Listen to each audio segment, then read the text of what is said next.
You don't survive in the underworld by ignoring your gut. But love has a funny way of making a blind man out of a killer. Lucas built an empire of blood and concrete, yet the only thing he wanted to protect was her. He planned the perfect surprise, a ring, a clean slate, a way out. Instead, he walked through his front door and saw something that stopped his dead heart cold. What happens when the woman you die for is the one pulling the trigger? Lucas Mercer hated the smell of copper. It was the scent of failure. He sat behind a massive oak desk, the leather of his chair creaking slightly as he leaned forward. Across from him, a man named Gibson knelt on the dropcloths that had been meticulously laid over the Persian rug. Gibson's nose was broken. Blood dripped steadily from his chin, pooling on the cheap plastic sheeting. The sound was rhythmic. Tap, tap, tap. "I didn't lose the shipment, Mr. Mercer," Gibson wheezed, his chest heaving under a ruined dress shirt. "The Coast Guard changed their patrol routes. It was bad luck." Lucas didn't answer right away. He looked past Gibson, toward the floor-to-ceiling windows of the high-rise office. The city below was a grid of crawling headlights and grey concrete, oblivious to the quiet violence playing out 30 stories above. Lucas was 38, but today he felt 50. The tailored charcoal suit he wore felt like a straitjacket. The gun pressed against his lower back was a familiar, heavy burden. He was tired. "Luck," Lucas finally said. His voice was quiet. It didn't boom. It didn't need to. "Luck is for men who play slot machines, Gibson. We run logistics. We run schedules. A $50 million container of unregistered firearms doesn't disappear because of luck. It disappears because someone talked." In the corner of the room, Elias shifted his weight. Elias was Lucas's shadow, a towering, quiet man who handled the uglier side of the Mercer Syndicate's business. Elias didn't speak. He just waited for the nod. Lucas reached into the inside pocket of his suit jacket. His fingers brushed past his fountain pen and settled on a small square box wrapped in velvet.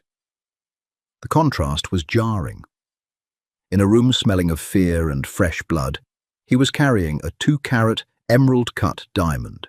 He had bought it 3 days ago from a private broker in Antwerp. It was flawless, but more importantly, it was a promise. "Please," Gibson begged, spitting a tooth onto the plastic. "I have a daughter. I have a family." Lucas closed his eyes for a fraction of a second. Family. The word used to mean duty. It used to mean the men who bled for the Mercer name. Now the word only brought up an image of Chloe. Chloe, with her messy blonde hair and her habit of burning toast every Sunday morning. Chloe, who thought he was a high-end corporate liquidator. She didn't know about the docks. She didn't know about the bribes, the bodies, or the sheer crushing weight of keeping an illegal empire afloat. She just knew the man who came home, took off his tie, and rubbed her feet while they watched terrible television. She was his anchor. She was the only clean thing in his life. And tonight, he was going to offer her a way out. He had quietly transferred 90% of his clean assets into offshore accounts. He had bought a sprawling villa in the south of France, surrounded by vineyards and high walls. He was going to hand the city over to Elias, take Chloe, and vanish. Lucas pulled his hand away from the velvet box and looked back at Gibson. The anger was gone. Only a hollow exhaustion remained. "Elias," Lucas said.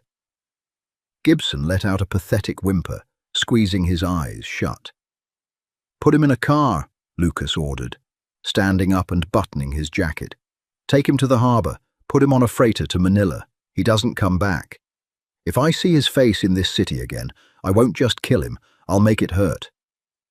Elias blinked, a rare flicker of surprise crossing his stoic face.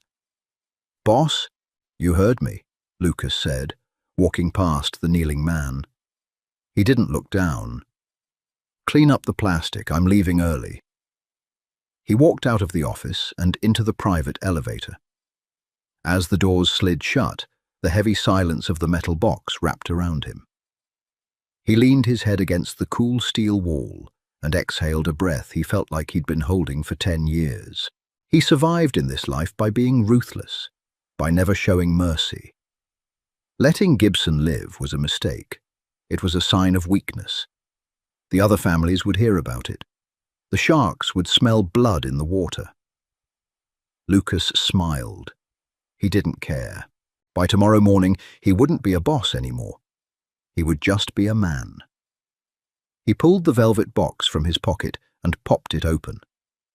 The diamond caught the harsh, fluorescent light of the elevator, fracturing it into a dozen brilliant colors. It was perfect. He imagined her face. She would cry. She always cried at the stupid commercials on TV. A proposal was going to wreck her. He would tell her the truth about his job, or at least a sanitized version of it, and tell her it was over. They would pack a single bag and leave tonight. The jet was already fueled and waiting on the tarmac at the private airfield. The elevator dinged at the parking garage level. Lucas stepped out into the damp, exhaust-scented air. He bypassed his armored SUV and his driver. Tonight, he wanted to drive himself. He walked over to the sleek black Porsche tucked in the VIP corner, unlocked it, and slid into the driver's seat. He started the engine. The low growl of the exhaust echoed off the concrete pillars. He slipped the ring box back into his jacket, right over his heart. Just one more drive, he thought. One more drive, and then I'm free. He pulled out of the garage and merged onto the slick, rain-soaked streets. He didn't know that the life he was driving toward was already dead. The rain started coming down harder as Lucas navigated the winding coastal road toward the Mercer estate. The wipers thumped a steady, hypnotic rhythm against the windshield. Usually this drive gave him time to decompress, to shed the skin of the ruthless boss and put on the mask of the loving partner. Tonight, the mask felt obsolete. He was going to tell her the truth. He turned off the main highway and approached the massive wrought-iron gates of his property. The estate sat on 12 acres of isolated cliffs, backed by dense forest and fronted by the churning ocean. It was a fortress. Lucas flashed his headlights twice. A moment later, the heavy gates slowly swung open. As he rolled past the guardhouse, he rolled down his window. Jenkins, a thick-necked ex-military man who had been with Lucas for 5 years, stepped out into the rain. "Evening, Mr. Mercer," Jenkins said, his eyes scanning the perimeter out of pure habit. "Didn't expect you for another few hours." "Change of plans," Lucas said. "Tell the exterior detail to pull back to the outer fence. I want the main house empty. Give the inside staff the rest of the night off. Full pay." Jenkins frowned slightly, the rain dripping off his tactical cap. "You want the perimeter completely blind, sir?" "I want privacy, Jenkins. Just do it." "Yes, sir." Lucas rolled the window up and drove up the long, winding driveway. The house loomed ahead, a sprawling, modern structure of glass, steel, and dark stone. The lights were low. Chloe was probably in the living room, curled up with a book and a glass of Pinot Noir. He parked the Porsche near the front steps, grabbed his keys, and walked toward the entrance. The wind howled off the ocean, biting at his face. He unlocked the heavy oak door and pushed it open. "Chloe!" he called out. Silence. He frowned. Usually she called back immediately, or her golden retriever, Max, came padding down the hardwood floor to greet him. There was no dog. There was no voice. Lucas closed the door behind him. The lock clicked heavily into place. He stood in the grand foyer, letting his eyes adjust to the dim light. The house was dead quiet. Too quiet. Then the smell hit him. It wasn't Chloe's usual scent of vanilla and sandalwood. It was sharp, acrid, metallic, copper. The hair on the back of his neck stood up. The exhaustion that had weighed him down in the office vanished, replaced by a cold, immediate spike of adrenaline. Instinct took over. His hand moved smoothly to the small of his back, drawing the suppressed Sig Sauer 9mm from its holster. He clicked the safety off. He didn't call out her name again. If someone was in the house, he didn't want them knowing exactly where he was. He moved with practiced, silent grace, stepping off the hardwood and onto the runner rugs to muffle his footsteps. He moved toward the living room. Empty. He checked the kitchen. A pot of water was on the stove. Cold. A single wine glass sat on the counter, half full. He crept down the main hallway toward his private study. It was a room Chloe was strictly forbidden from entering. He had told her it contained sensitive corporate documents. In reality, it held the master ledger of the Mercer Syndicate, hard drives with extortion material, and a floor safe containing $3 million in untraceable cash. The heavy mahogany door of the study was cracked open. A thin slice of yellow light spilled out onto the hallway floor. Lucas pressed his back against the wall next to the doorframe. He controlled his breathing, making it slow and shallow. He listened. He heard the distinct, metallic clack of a heavy latch being thrown. Then the squeak of hinges. Someone was opening the floor safe. Lucas gripped his gun tighter. If a rival crew had bypassed his security, they were professionals. But where was Chloe? Where was the dog? A cold terror gripped his chest. If they had hurt her, he would burn the city to the ground. He took a breath, pivoted cleanly around the doorframe, and leveled his weapon into the room. The command to freeze died in his throat. His finger hovered over the trigger, suddenly paralyzed. Chloe was in the room, but she wasn't a hostage. She was kneeling on the floor next to his open safe. She was wearing tight black tactical pants and a dark, form-fitting sweater, clothes he had never seen her own. Her blonde hair, usually falling in soft waves, was tied back in a severe, tight knot. On the floor a few feet away from her lay the body of Max, the golden retriever. The dog wasn't moving. A small pool of blood gathered beneath its head. Lucas couldn't breathe. His brain flatlined, unable to process the geometry of the nightmare in front of him. Chloe calmly reached into the safe. She didn't touch the stacks of $100 bills. Instead, she pulled out the thick, leather-bound ledger. She tucked it into a black canvas bag at her side. Then she reached to her hip. She drew a weapon. It wasn't a civilian piece. It was a customized Glock 19 with a threaded barrel and a tactical light. Her grip was flawless. High and tight, thumb forward. It was the grip of a professional killer. She pulled a small earpiece from her pocket, jammed it into her ear, and tapped it. When she spoke, her voice wasn't the soft, melodic tone Lucas woke up to every morning. It was flat, cold, and the slight southern accent she had always carried was completely gone. "Extraction team, this is Agent Cole," she said, her voice echoing in the quiet study. "I have the ledger. Target is not on site. I've sanitized the area, ready for exfil." Lucas stood frozen in the doorway. The gun in his hand felt like it weighed 1,000 pounds. The velvet box in his chest pocket pressed against his heart like a knife. 3 years, every smile, every kiss, every whispered secret in the dark. A lie. Chloe stood up, turning toward the door. She froze as she saw him standing there, his gun aimed squarely at her chest. For a split second, the hardened tactical agent vanished, and the woman he loved flashed in her eyes. A flicker of genuine, unadulterated shock. "Lucas," she whispered. He didn't lower his gun. His finger tightened on the trigger. The silence in the room stretched until it felt like the glass windows were going to shatter from the pressure. "Give me one reason," Lucas said, his voice a rasping, broken thing.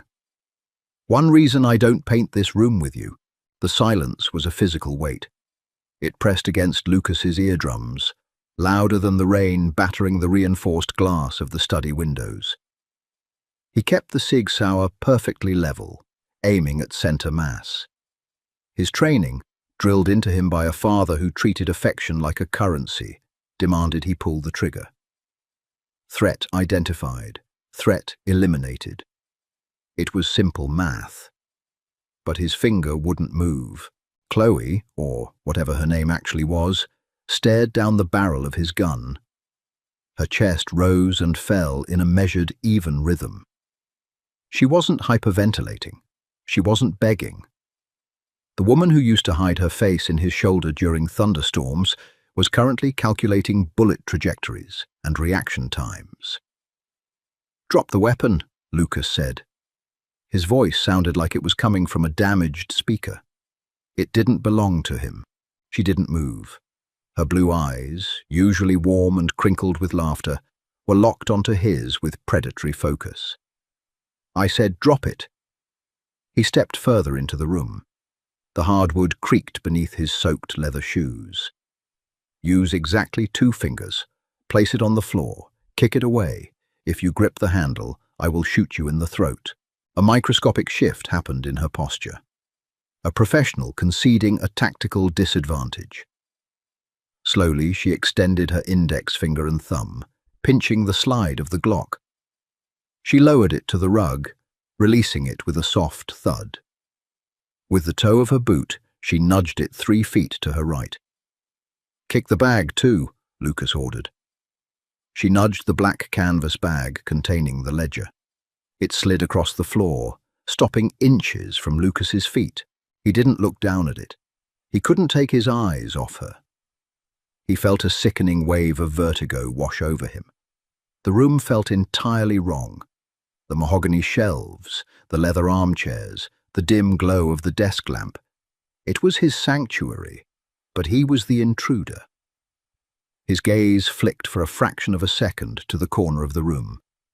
To Max, the golden retriever lay perfectly still. The blood had spread, soaking into the intricate weave of the Persian rug. The dog had trusted everyone.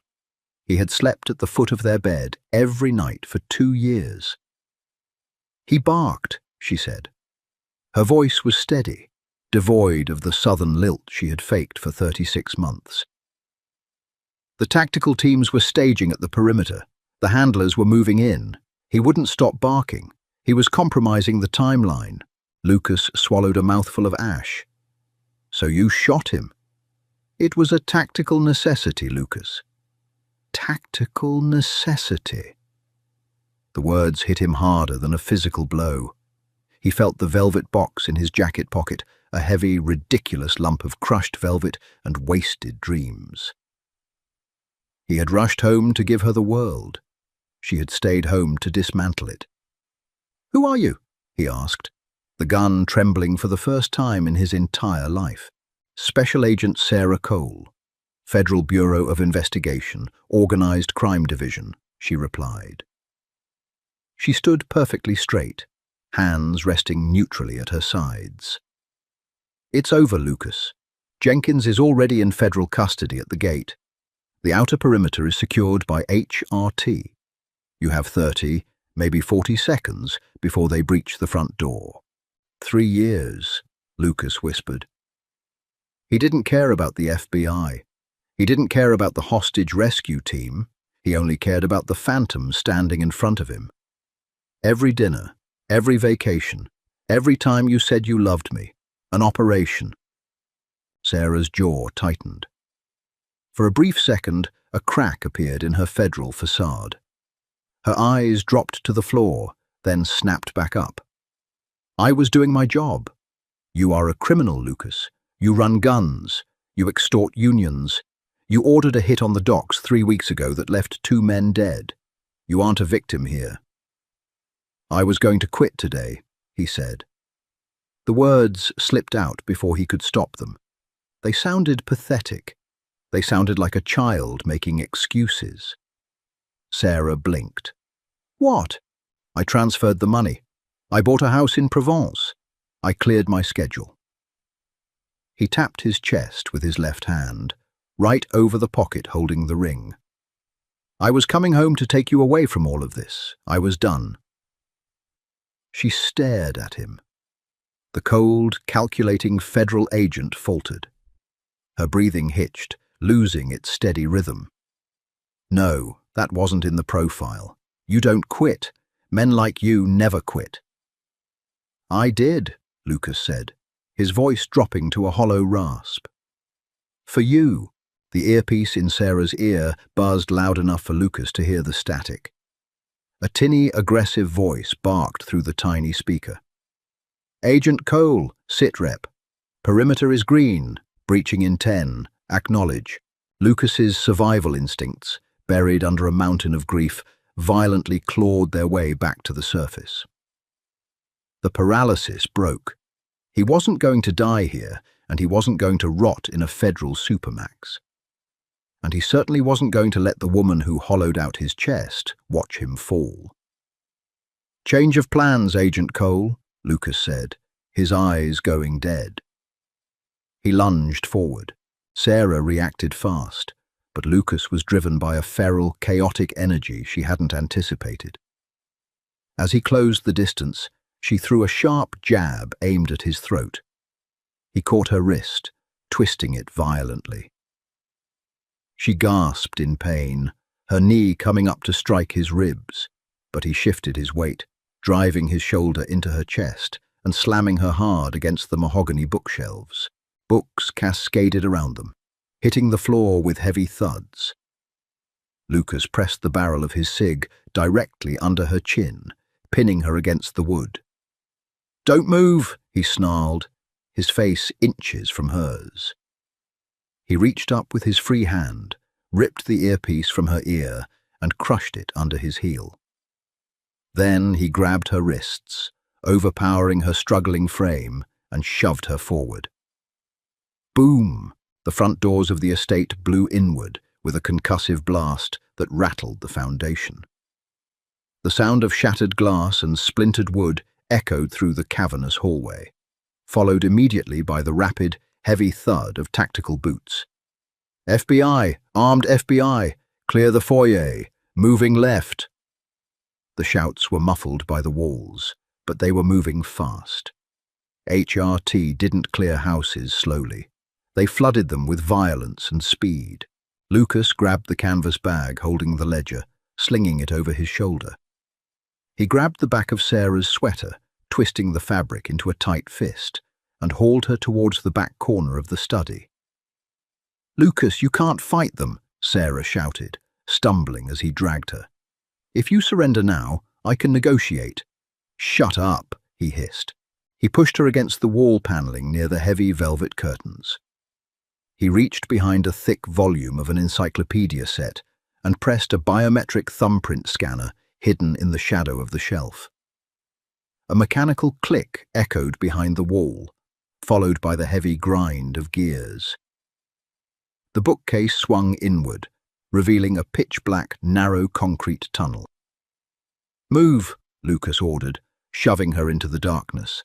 A panic room won't save you, she spat, catching her balance in the dark. They have thermal, they have ground-penetrating radar. It's not a panic room, Lucas said. He stepped inside and pulled a heavy metal lever. The bookcase swung shut, snapping into place with a definitive, airtight thud. Total darkness consumed them. The heavy thumping of the raid above immediately vanished, replaced by the damp, quiet silence of the earth. Lucas reached into his pocket and pulled out a small tactical flashlight, clicking it on. The harsh white beam cut through the gloom, illuminating concrete walls covered in a thin layer of moisture. The air smelled of wet dirt and old iron. "Walk," he commanded, keeping the gun trained on her back. Sarah hesitated, looking down the long, descending tunnel. "Where does this go?"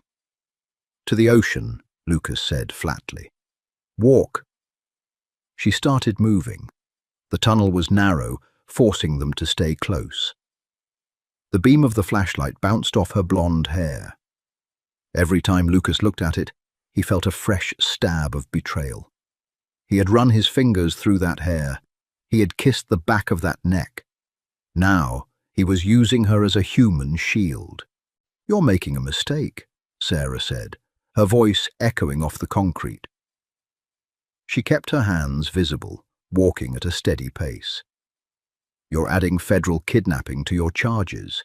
You're guaranteeing a life sentence." "I'm already dead, Sarah," Lucas said. The name felt like broken glass in his mouth. "My life ended 10 minutes ago in that study. Right now, I'm just tying up loose ends. I didn't want it to happen like this," she said quietly. It was the first time she sounded human since he caught her. "I told my supervisors to let me handle you alone. I told them you wouldn't be armed if I approached you right." "Is that supposed to make me feel better?" Lucas scoffed.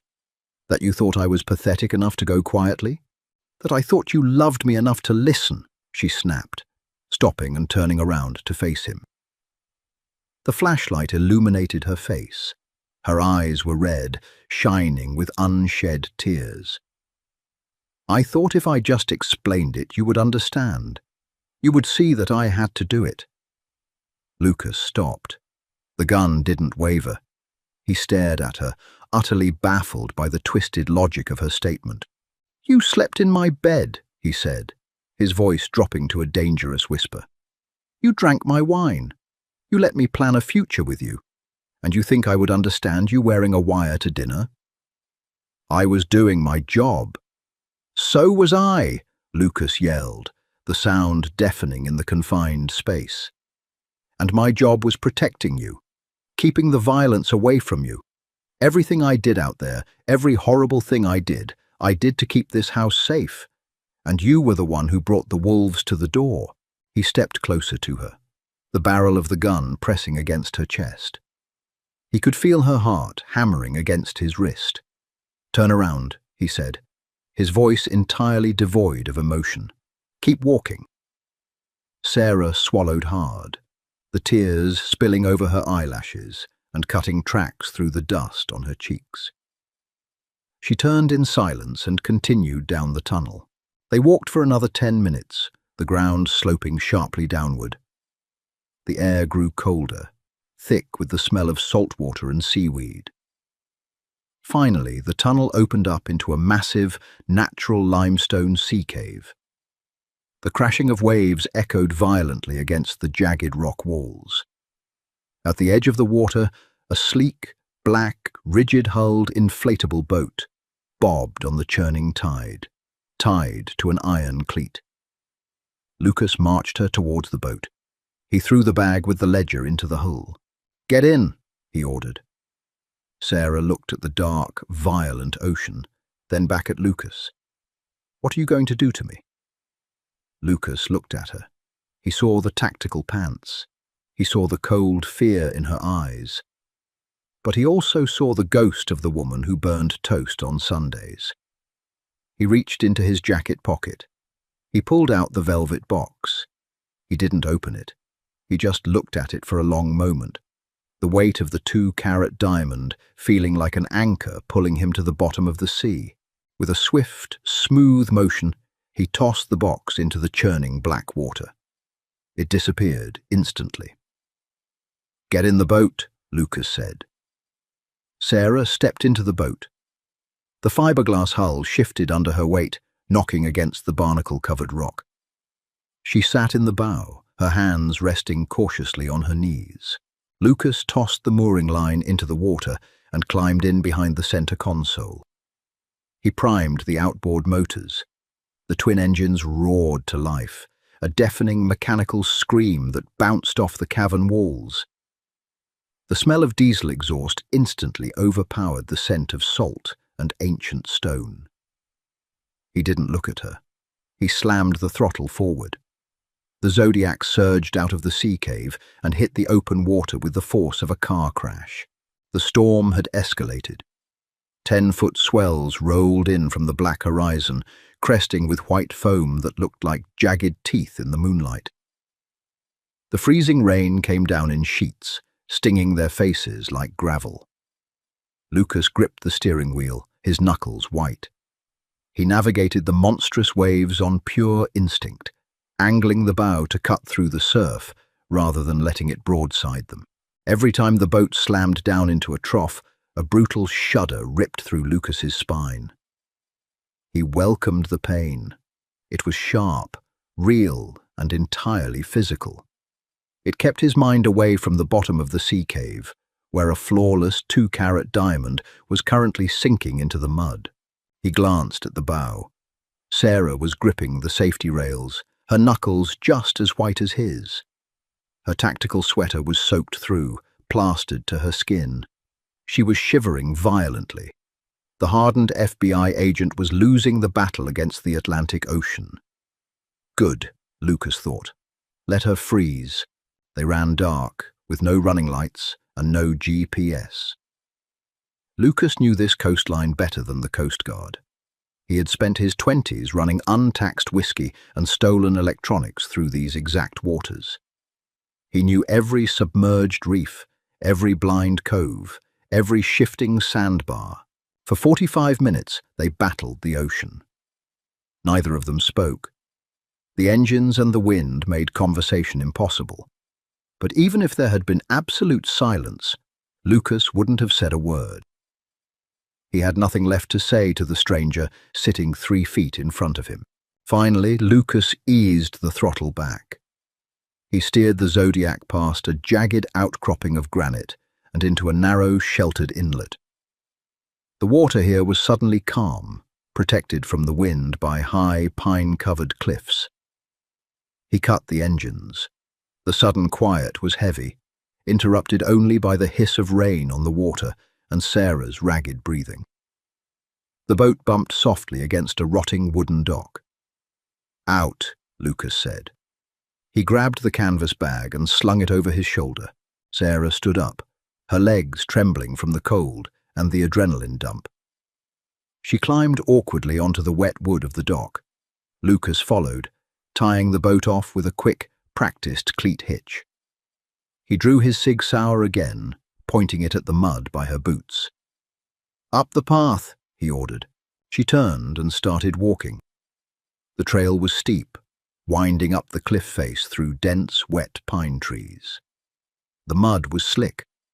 Twice Sarah slipped, falling hard onto her knees. Lucas didn't offer a hand. He just waited, the beam of his flashlight cutting through the rain, until she dragged herself back to her feet. At the top of the cliff stood a small, weathered cabin. It had been built in the 70s by a paranoid smuggler who owed Lucas's father a lot of money. The debt was settled with a bullet, and the cabin became a ghost property, off the grid and off the books. Lucas pushed the heavy wooden door open. The air inside was stale, smelling of dust and dried cedar. He walked over to the windows, pulling the heavy blackout blinds down before turning on his flashlight. The beams swept the room. A rusted wood stove, a single cot with a bare mattress, a sturdy oak chair in the center of the room. "Sit," Lucas said, gesturing to the chair with the barrel of his gun. Sarah walked over and sat down. She wrapped her arms around her torso, her teeth chattering audibly. Lucas pulled a heavy industrial zip tie from his jacket pocket. He walked behind her, grabbed her wrists, and yanked them behind the slatted back of the chair. She flinched as the rough plastic bit into her skin, but she didn't fight him. He pulled the tie tight. Then he knelt and zip-tied her ankles to the chair legs. He stepped back, keeping the flashlight aimed at her chest. He breathed heavily, the adrenaline slowly leaving his system, leaving behind a hollow, agonizing exhaustion. He walked over to the canvas bag, unzipped it, and pulled out the leather-bound ledger. He tossed it onto a dusty table in the corner. "So," Lucas said, his voice flat in the dead air of the cabin. "Agent Cole." Sarah didn't look at him. She stared at the floorboards. Water dripped from her blonde hair, pooling around her boots. "You had the house wired," Lucas stated. It wasn't a question. "You copied the hard drives weeks ago. You knew the combination to the floor safe. You had enough evidence to indict me, my lieutenants, and half the Port Authority." He dragged a wooden crate from the corner and sat down in front of her, resting his elbows on his knees. "You had everything you needed," Lucas said, his eyes narrowing. "So why tonight? Why a tactical breach at 9 o'clock on a Tuesday? Why not wait until I was asleep? Why not arrest me in traffic? Why execute my dog and blow my front doors off?" Sarah finally looked up. Her blue eyes were bloodshot.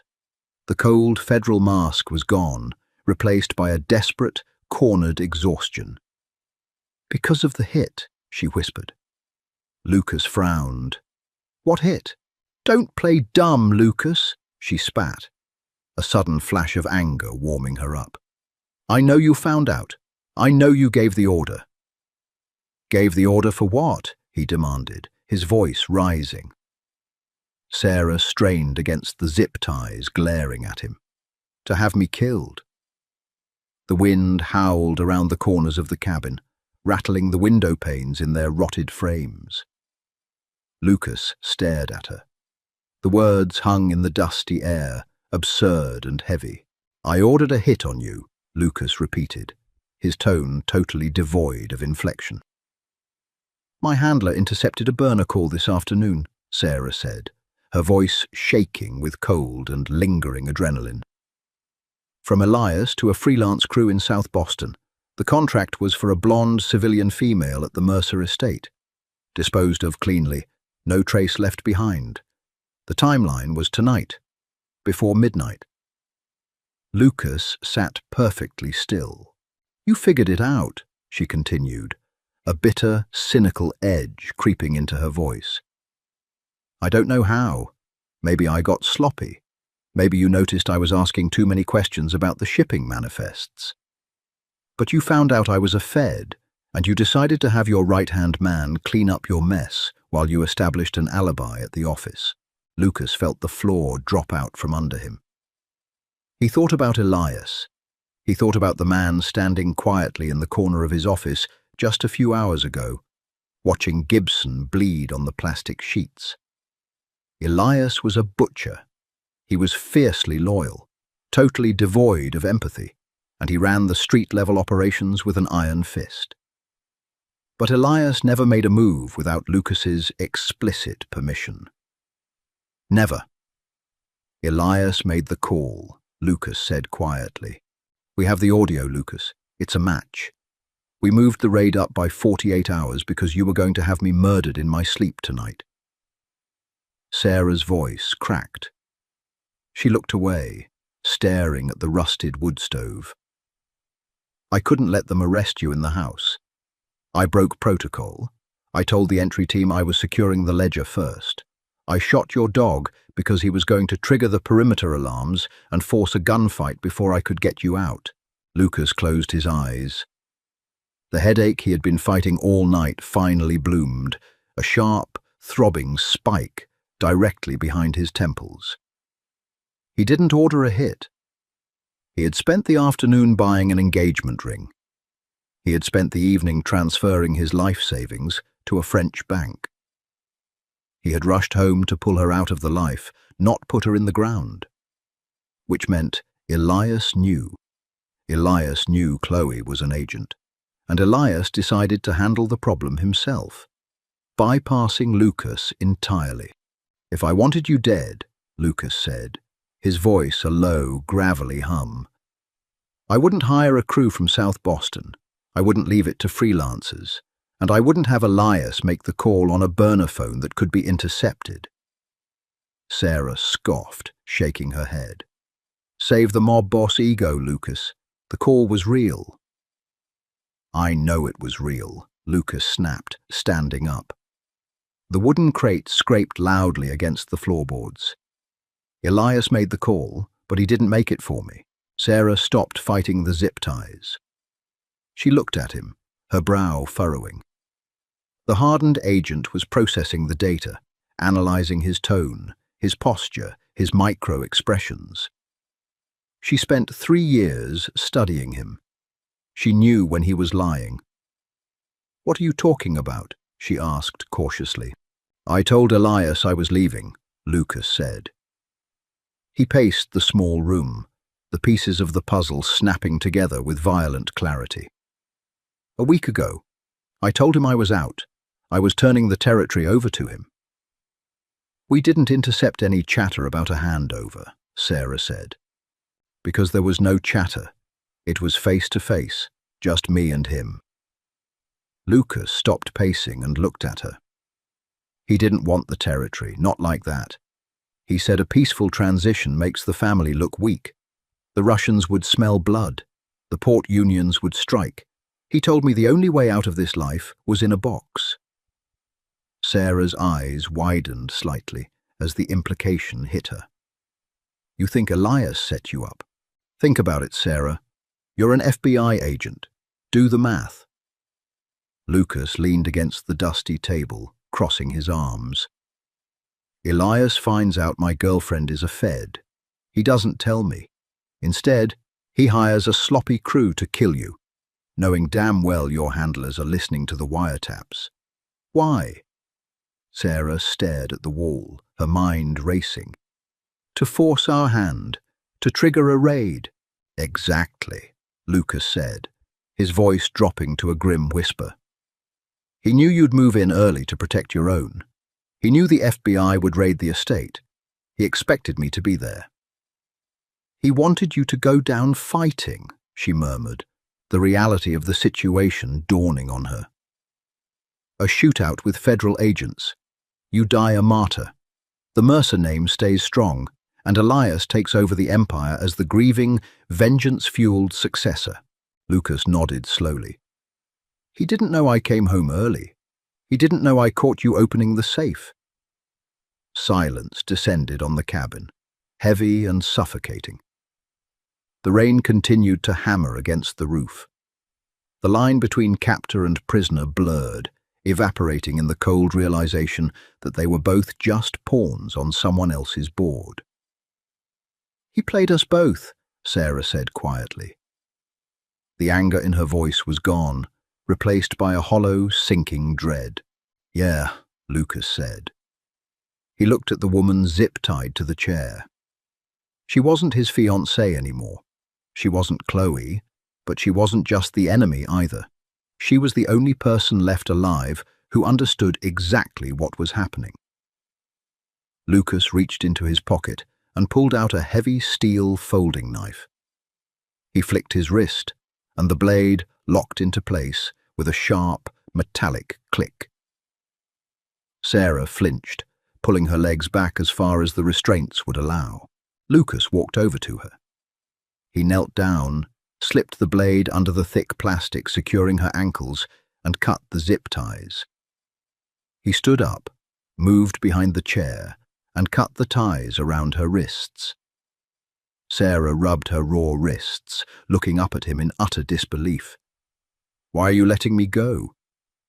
"I'm not letting you go," Lucas said, folding the knife and slipping it away. "We're going back to the city, both of us."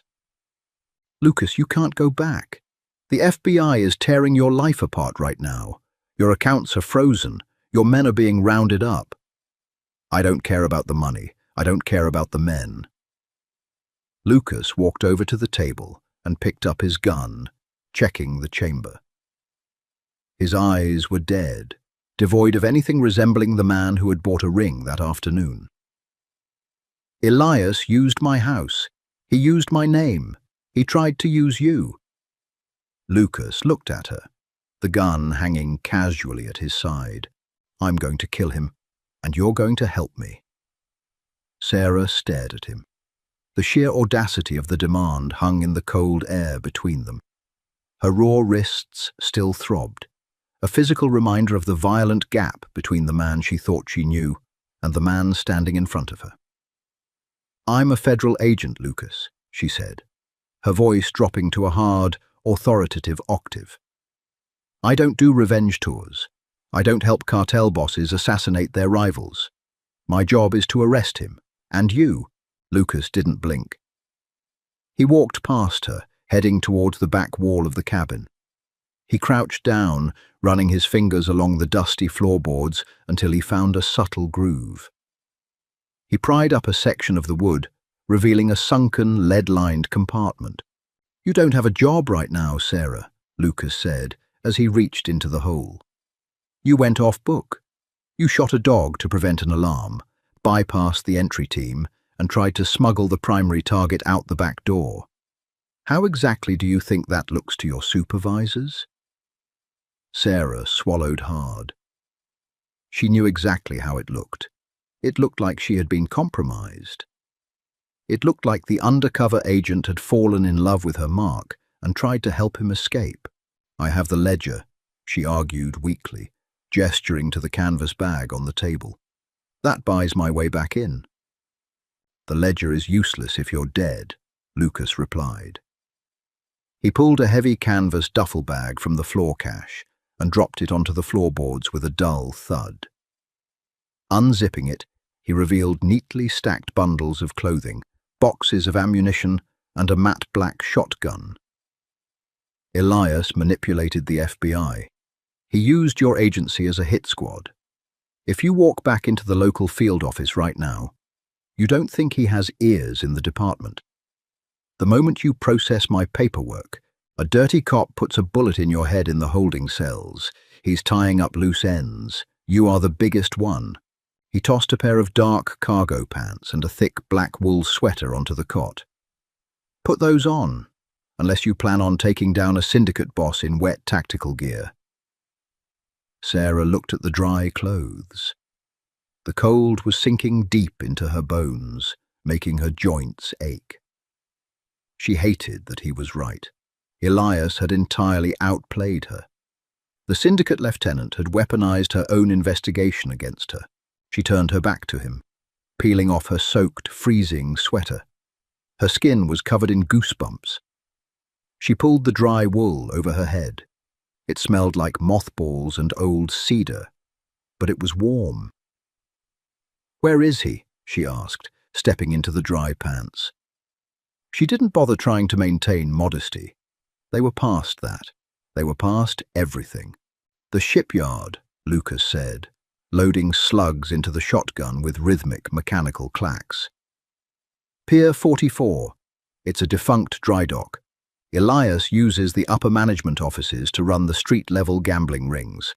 It's fortified, but it's mostly staffed by his personal crew. If he's waiting to hear confirmation about my death, he'll be there. It's his stronghold." "And how are we supposed to get inside?" Sarah asked, lacing up her damp boots. "Just knock." Lucas racked the shotgun, the sound echoing sharply in the small cabin. He slung it over his shoulder and checked the magazine of his Sig Sauer. "I built Pier 44. I paid the contractors to install the security doors. I know the blind spots in the camera grid because I designed them." He walked over to the table, grabbed the canvas bag containing the ledger, and tossed it to her. She caught it against her chest. "You don't have to pull the trigger," Lucas said, his eyes finally meeting hers. They were entirely empty. The man who used to kiss her forehead before work was dead and buried. "You just have to watch my back. You get me into the office. I put a bullet in Elias. Then I leave the city and you call your handlers. You hand them the ledger. You take the credit for dismantling the Mercer family." Sarah gripped the strap of the bag. It was a deal with the devil, but it was the only play she had left. "If you point a gun at any federal agent," Sarah said, her voice shaking slightly but her gaze firm, "I will shoot you myself." Lucas gave a tight, humorless smile. "Deal." They left the cabin and walked into the freezing rain. Behind the structure, hidden under a decaying tarp, was an old Ford pickup truck. It was rusted and ugly, but the engine turned over on the first try. Lucas threw it into gear, and they began the long, treacherous drive back toward the city skyline, glowing ominously in the distance. The cab of the truck was silent, save for the rhythmic squeak of the windshield wipers and the hum of the heater blowing warm, dusty air onto their frozen feet. Sarah stared out the passenger window. She watched the dark trees blur past. She thought about the past 3 years, the dinners they cooked together, the way he remembered how she took her coffee, the time he drove 3 hours in the snow because she said she missed a specific bakery from her childhood. Had any of it been real for him? She looked over at him. His jaw was set in granite. Both hands gripped the steering wheel perfectly at 10 and 2. He wasn't mourning their relationship. He was planning a murder. "Did you mean it?" she asked quietly. The words slipped out before her training could suppress them. Lucas didn't look at her. "Mean what?" "That you were going to quit." The truck hit a pothole, the suspension groaning. Lucas kept his eyes fixed on the slick asphalt. For a long time, she thought he wasn't going to answer. "I bought a house in Provence," he finally said, his voice flat. "It had a garden. I hate gardening. But you said you always wanted to grow tomatoes." Sarah felt a sharp, physical pain in her chest. She squeezed her eyes shut. She was an agent. She had a job to do. But underneath the badge, she was still a human being, and the collateral damage of this operation was suffocating her. "I'm sorry," she whispered. "Don't be," Lucas replied, his tone chillingly polite. "It was just a job, right?" The rain had slowed to a miserable drizzle by the time they reached the industrial district. Pier 44 loomed out of the fog like a rusted metal skeleton. Massive gantry cranes stood paralyzed against the night sky, towering over a labyrinth of stacked shipping containers and crumbling brick warehouses. Lucas parked the Ford 3 blocks away in an abandoned lot. He killed the engine. The silence was immediate and oppressive. "From here we walk," Lucas said, pulling a black beanie over his head. Sarah nodded, checking the chamber of her Glock in the dark. The familiar weight of the polymer grip grounded her. She shoved the emotional wreckage of the car ride down into a dark box in her mind and locked it. She was Agent Cole now. Survival required absolute focus. They moved through the shadows of the alleyways, sticking to the chain-link fences. The smell of diesel fuel and stagnant salt water hung heavy in the air. "2 guards on the main gate," Lucas whispered, crouching behind a rusted dumpster. 50 yards away, 2 ex-military men stood smoking under a weak sodium lamp. Sarah didn't even have time to offer assistance. Lucas just moved. He slipped away with terrifying speed, vanishing into the maze of containers. Sarah watched, her heart hammering as she tracked his path through her sights. Lucas stepped up behind the first man, clamped a hand over his mouth, and drove the heavy steel pommel of his knife into the base of his skull. The guard dropped instantly. The second guard turned, reaching for his weapon, but Lucas swept his legs out and delivered a brutal knee to the temple. The fight was over in less than 4 seconds.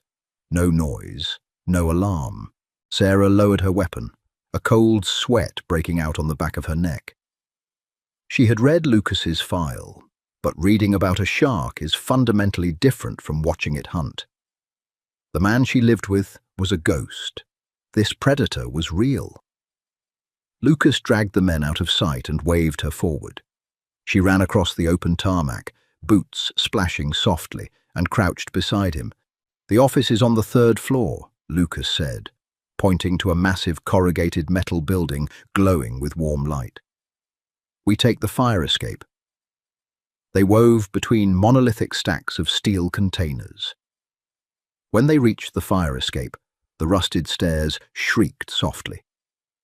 At the heavy steel door, Lucas slid a dull brass key into the lock. It turned with a smooth, oiled click. He pushed it open an inch, letting out the faint sound of a television. Lucas held up 3 fingers, 3 targets inside. He pointed left, flank. Sarah nodded. Their shared understanding of tactical movement was terrifyingly seamless. Lucas kicked the door open. He moved into the hallway like floodwater. A man lounging in a folding chair looked up in shock. Before he could shout, Lucas fired the shotgun. The suppressed slug hit him dead in the chest, throwing him backward into the drywall with a sickening crunch. "We got a breach," someone screamed. Sarah swept left, pivoting around the office doorframe. Inside, an armored bodyguard pulled an automatic rifle from a duffel bag. Sarah fired a double tap. Center mass. The bodyguard crumpled. At the mahogany desk stood Elias. He wore an unbuttoned tailored suit, freezing with a crystal tumbler halfway to his mouth. The smoke from the gunfire hung thick in the air, smelling of sulfur and burnt copper. Lucas stepped into the doorway, his shotgun resting casually against his hip. "Evening, Elias." His voice was the calm, flat tone he used to balance his checkbook. Elias lowered the glass slowly, a dark smile creeping across his face. "I'll be damned. The feds really do screw up everything." "Put the glass down," Lucas said. Elias chuckled, taking a slow sip. "You look terrible, boss." "I know about the hit," Lucas said, taking a step forward. "I know you fed her to the wolves to get the bureau to kick my doors in." Elias shrugged, entirely unbothered. "It was business. You were losing your edge.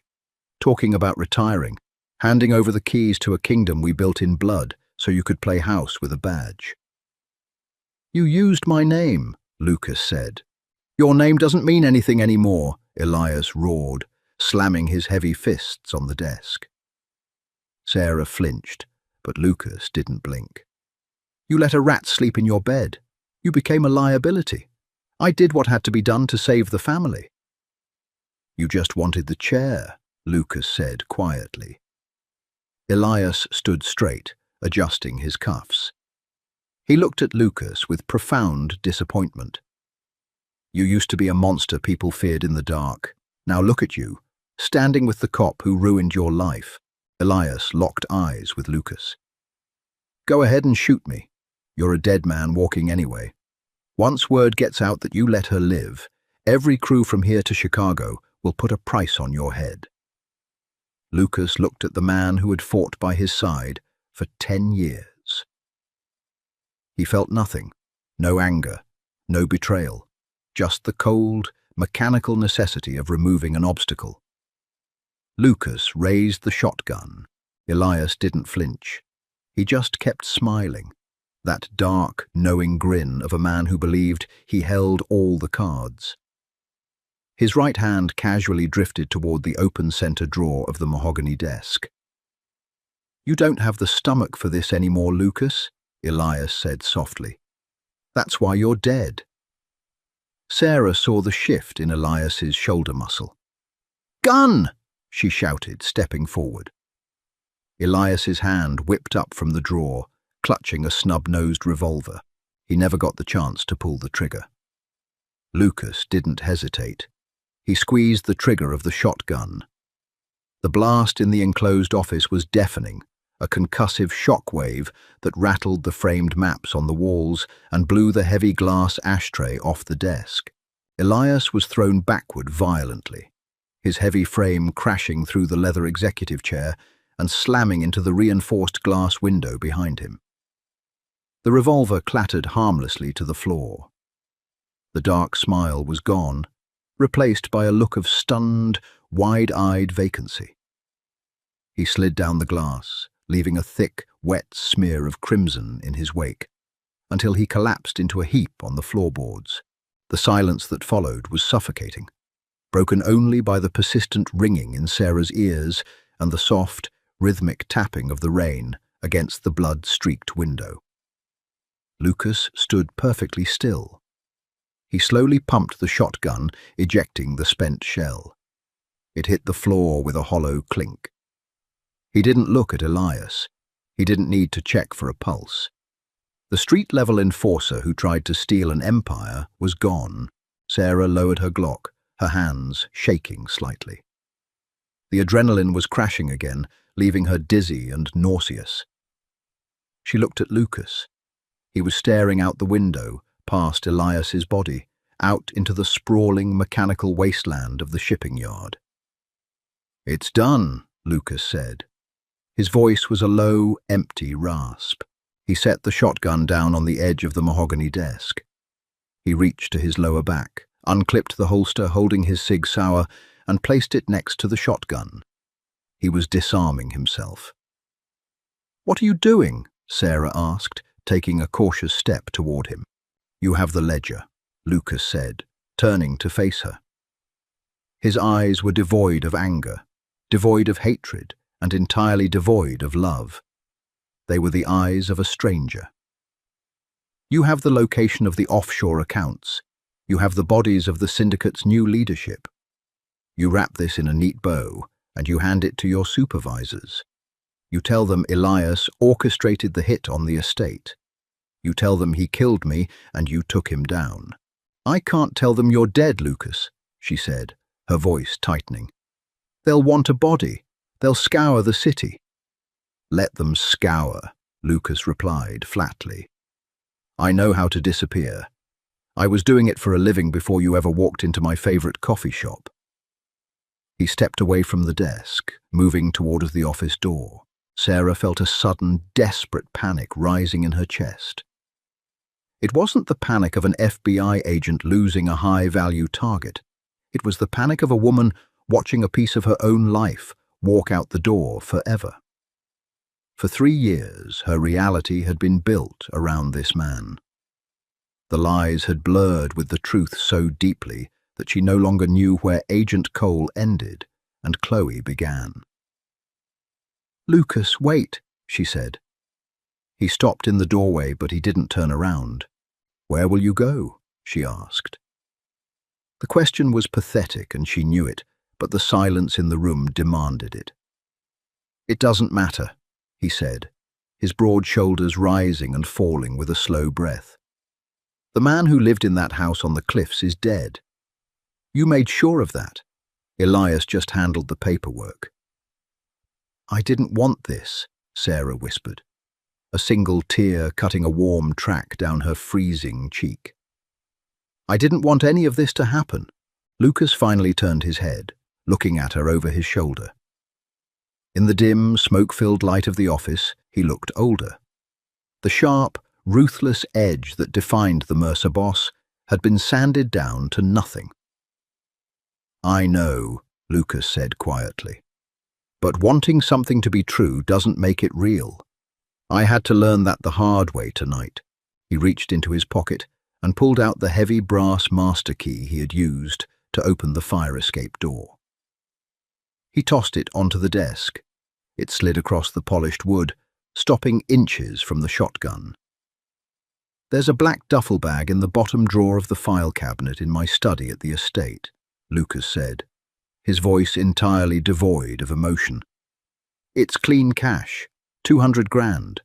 When the bureau finishes processing the scene, go back and get it." Sarah frowned, confused. "Why?" "Because you were right," Lucas said. "Max was a good dog. He deserves to be buried, not tagged as evidence in a federal locker. Pay someone to do it right." Before she could respond, Lucas turned and walked out into the dark hallway. Sarah stood alone in the ruined office. The encrypted police scanner on the desk crackled to life, a dispatcher's voice reporting multiple gunshots down at Pier 44. The sirens were already wailing in the distance, cutting through the heavy coastal fog. She gripped the canvas bag containing the ledger tightly against her chest. She had won. The operation was a resounding success. The Mercer Syndicate was effectively dismantled, the corruption exposed, the leadership eliminated. She would be promoted, she would be commended. She looked down at the blood on the floor. She thought about the cold, black ocean and a 2-carat diamond sinking silently into the mud. Agent Sarah Cole stood in the quiet ruins of her victory, entirely, utterly alone, and began to cry. When love is a lie and trust is a weapon, survival is the only victory left. Lucas traded his empire for a ghost, and Sarah built her career on a grave. Some wounds don't bleed, they just leave you cold. If this descent into the gritty, heartbreaking reality of the underworld kept you gripped until the very last shell casing hit the floor, hit that like button. Share this story with someone who loves a dark, grounded thriller, and don't forget to subscribe for more pulse-pounding, emotional storytelling. The shadows always have more secrets to tell.